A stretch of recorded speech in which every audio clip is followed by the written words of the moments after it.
How I lost focus without realizing it. There was a time when I thought I was working hard. My days were full, my phone never stopped buzzing, my calendar looked important. Yet every night I went to bed with the same feeling: tired, unsatisfied, and quietly disappointed in myself. Nothing meaningful was moving forward. I wasn't failing loudly, I was failing silently. That's when I realized something uncomfortable. I wasn't unfocused because I lacked discipline. I was unfocused because I never protected my attention. That realization didn't come from a book or a podcast. It came from exhaustion. The sanctuary of silence. The first real change wasn't productivity, it was silence. One morning, instead of putting my phone on silent, I left it in another room, not as a challenge, as an experiment. At first, my mind felt restless, like it was missing something. But after 20 minutes, something strange happened. The noise inside my head softened. I realized most of my mental energy wasn't going into work, it was going into resisting distraction. Every notification is a negotiation.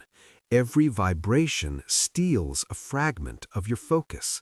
When I removed the phone, I didn't gain willpower. I removed friction. Focus isn't about forcing the brain to behave. It's about designing an environment where distraction can't survive. That silence didn't make me faster.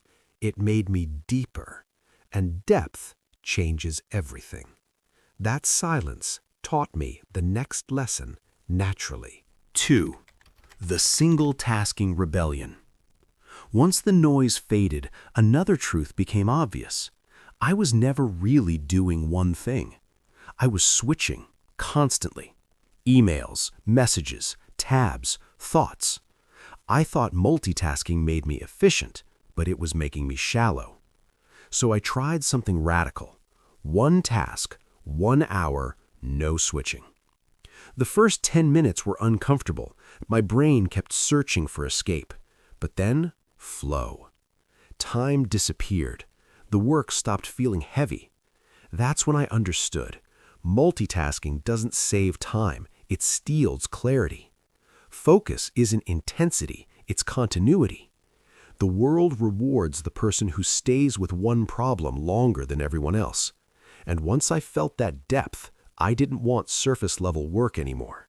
3. Auditing my mental inputs. But focus didn't last when my mornings started with chaos. News, social media, opinions, fear. I was polluting my mind before creating anything. So I changed my input. No scrolling before work. No news first thing. Instead, silence. Or something long-form and calm. What you consume becomes your internal climate. When I stopped feeding my brain noise, my thoughts slowed down. Decisions became easier. Focus became natural. You don't rise to your goals, you sink to your inputs. And once my mind became quieter, I noticed something else draining my energy. 4. The power of the proactive no. Most distractions don't look like distractions. They look polite. Can you help real quick? Just a small meeting. 5 minutes. But every yes was quietly stealing from my future. Saying no felt uncomfortable at first, but guilt fades, lost time doesn't. I realized, if I don't protect my time, no one else will. Saying no wasn't arrogance, it was stewardship. Once I defended my schedule, focus stopped leaking everywhere. And with that space, I finally felt something I hadn't in years: mental breathing room. 5. Nature's cognitive reset. With space came awareness of fatigue. So I started walking. No phone, no podcast, just 10 minutes. And problems solved themselves. Your brain doesn't think best under pressure. It thinks best under permission. Stillness allows the subconscious to work. That walk wasn't rest from work, it was part of the work, and it taught me something unexpected. 6. Embracing the boredom threshold. After creating space in my life, I noticed something uncomfortable. I didn't know how to sit with nothing. The moment there was silence, my hand would instinctively reach for my phone. Not because I needed it, but because I was avoiding boredom. So I decided to face it. I started with just 5 minutes. No music, no screen, no input. At first, my mind felt restless, almost anxious. Thoughts jumped everywhere. But then something surprising happened. The noise settled. Ideas began to surface on their own. I realized boredom wasn't empty, it was fertile. It was the space where creativity had been waiting all along. We're taught to fear boredom, but boredom is actually the training ground for focus. If you can sit calmly with nothing, you build the muscle to stay with one thing longer. That's when focus stops feeling forced and starts feeling natural. And once I learned to sit with boredom, the next step became obvious, giving that focus a consistent home. 7. The ritual of deep work. Once boredom stopped scaring me, I noticed focus came easier, but only when I treated it with intention. So I built a ritual. Nothing complicated. Same desk, same time, same setup. Sometimes the same song.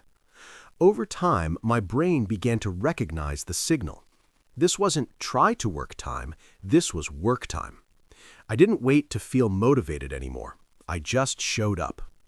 And slowly, something shifted. Focus stopped being a mood and became a habit. The ritual removed decision fatigue. I didn't have to ask myself whether I felt ready. The environment made the decision for me. This consistency created trust between me and my mind. I knew when I sat down, I would work.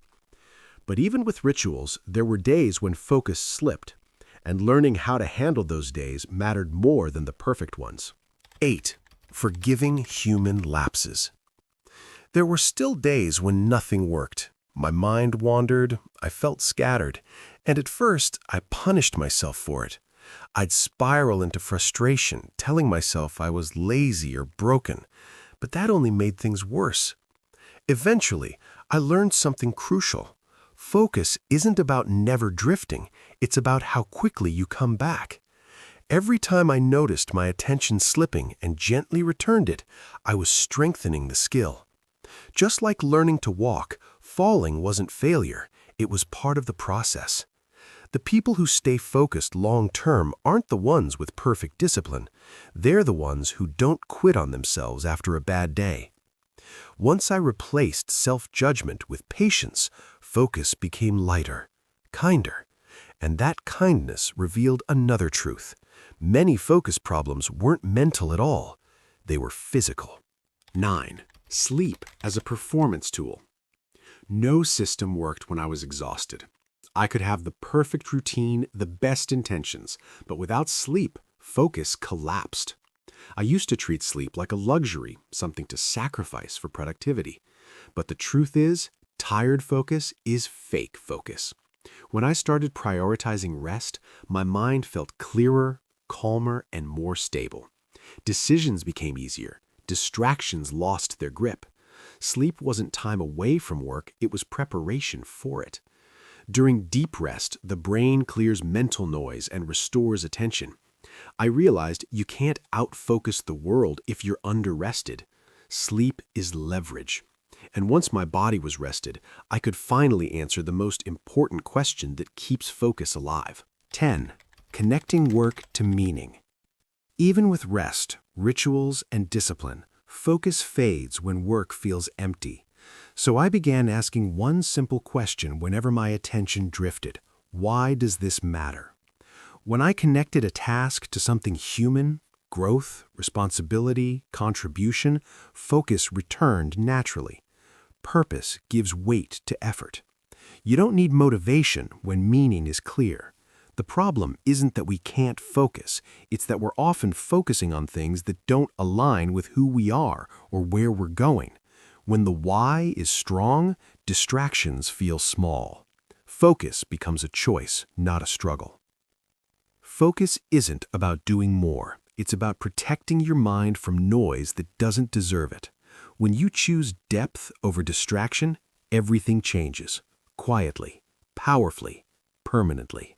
If you believe in calm growth, simple discipline, and long-term thinking, this channel is for you. Subscribe, and I'll see you in the next video. Until then, stay patient, stay consistent, and take care of yourself.